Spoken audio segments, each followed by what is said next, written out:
मंदिर में अगर दिया लगाने जा रहे हो, बाती लगाई है आपने मंदिर के अंदर, तो कुछ देर बैठिए, कुछ देर स्मरण करिए। हमारे यहां तो यहां तक कहा गया है कि किसी मुर्दे को अगर जलाया भी जाता है तो कपाल क्रिया तक रुकना पड़ता है कि थोड़ा रुकिए, कोई पीछे से आकर कुछ कर ना जाए। दीप जलाएं, थोड़ी देर रुकिए। और दीप का भी नियम है महाराज, दीप का भी नियम।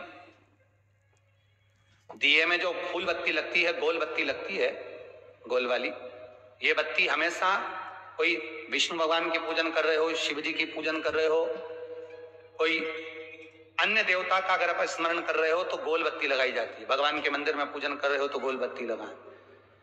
लंबी बत्ती, लंबी वाली जो बत्ती होती है, लक्ष्मी की पूजन में, देवी पूजन में, जितनी भी माताओं की आप पूजन करोगे, जितनी भी देवियों का आप स्मरण करोगे, उसमें लंबी बत्ती का प्रमाण। पितरों की पूजन में लंबी बत्ती का प्रमाण है। पितरों को कभी गोल बत्ती नहीं लगती। आप मटके के पास में, परिंदे के पास में, जल के पात्र के पास में कोई भी अगर दिया लगाएंगे तो वहां गोल बत्ती रखकर लगाएंगे तो घर में लक्ष्मी नहीं टिकेगी।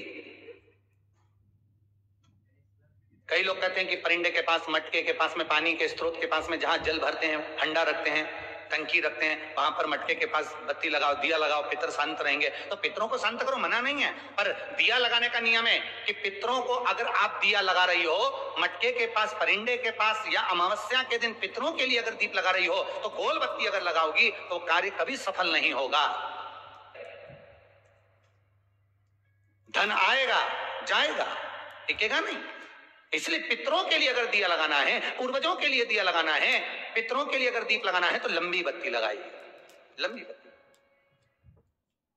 महाराज, लंबी बत्ती का प्रमाण हमारे यहां शास्त्र का, गोल बत्ती का प्रमाण। और सुंदर चरित्र कहा, यदि आपके जीवन में बहुत ज्यादा लक्ष्मी से तकलीफ है, कष्ट बहुत ज्यादा है, या इसलिए शायद कहा जाता है कि भगवान को सर्वश्रेष्ठ कौन सा चंदन अच्छा लगता है।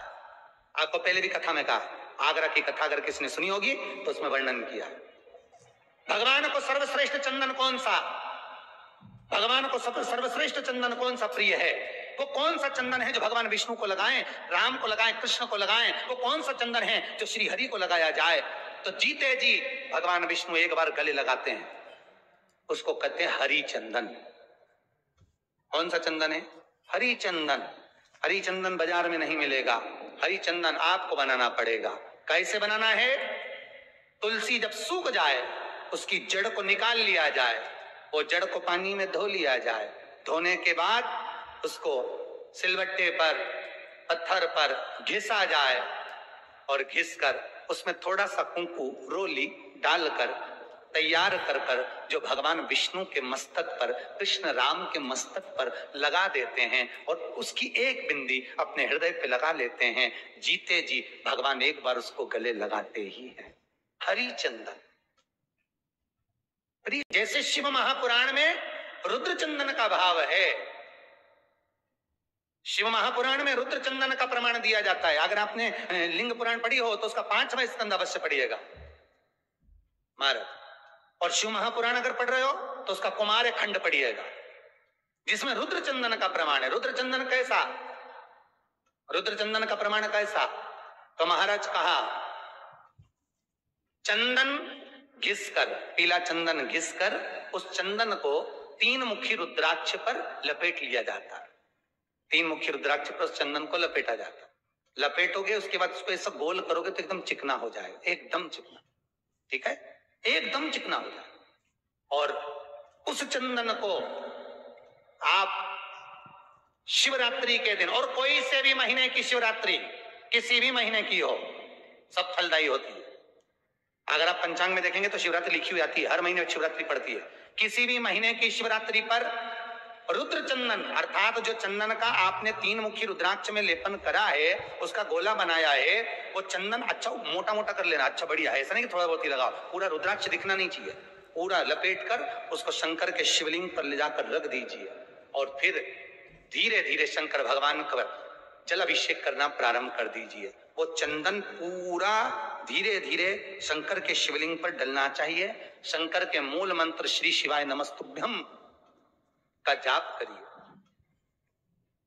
ये कहलाता है रुद्र चंदन। इस चंदन के अभिषेक से महाराज जो काम नहीं होता आप कर कर उस कार्य को प्राप्त कर सकते हो, सिद्ध कर सकते हो। रुद्र चंदन, हरि चंदन, रुद्र चंदन, ये वो चंदन है जो जीवन का सुख प्रदान करने वाले, हरितत्व दे। मंगल है, राहु है, केतु है, दशा बेकार चल रही है, लक्ष्मी नहीं आ रही, कष्ट बहुत है, फैक्ट्रियां नहीं चल रही, कहीं मत जाओ, मेरे शिव की शरण में जाकर एक बार शिव महापुराण को पूरी सुनो। शास्त्र के हटकर कुछ नहीं बोलेंगे। जो शास्त्र सम्मत है, स्कंद पुराण में, विष्णु पुराण में, नर्मदा पुराण में, लिंग पुराण में, शिव महापुराण में, भविष्य पुराण में जितनी जितनी बातें लिखी होती है उसको छाट छाट कर लेकर आते हैं, आपको बता देते हैं कि आप ये कर लो, उससे फायदा मिल जाएगा।